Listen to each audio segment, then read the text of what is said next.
Hi and welcome to Happy Kitty Kitchen. Today we're making our version of a famous and fabulous dish called Chicken 65. If you want a spicy comfort food, this is absolutely it for me. Detailed ingredients are in the description box and at the end of the video for you to screen capture and save as usual. Let's get started with finely chopping 8 to 9 curry leaves and mix them in with our garlic paste and ginger paste. Then we'll drop in that mixture in with our cubed pieces of boneless chicken breasts, then add our garam masala and our red or Kashmiri chili powder.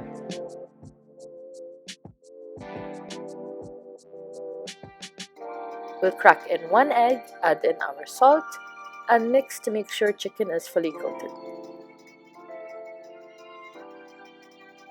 And we'll start adding in our corn flour and rice flour, and if you don't have rice flour, substitute with all-purpose flour, but add in the flour gradually because you don't want the chicken coating to become too dry and start cracking or falling off. Then we're going to start frying our chicken until they are done, and then set them aside to cool, but wait, we are not done yet.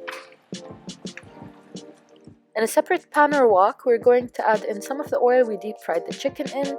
We're going to add in our mustard seeds, some curry leaves, our spring onions, finely chopped ginger, finely chopped garlic, and 1 or 2 whole chilies, but make sure to slit the chili first so it doesn't explode, because that happened to us.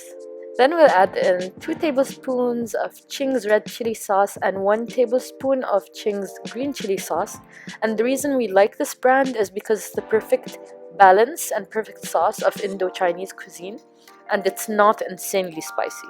If you don't have the green sauce and only have the red sauce, then just use all of the red instead, no worries there. Toss the chicken back in until fully coated, then set it aside to cool slightly before digging in. Chicken 65 is nice to have on its own as an appetizer or with a side of plain white rice if you want to make it a meal.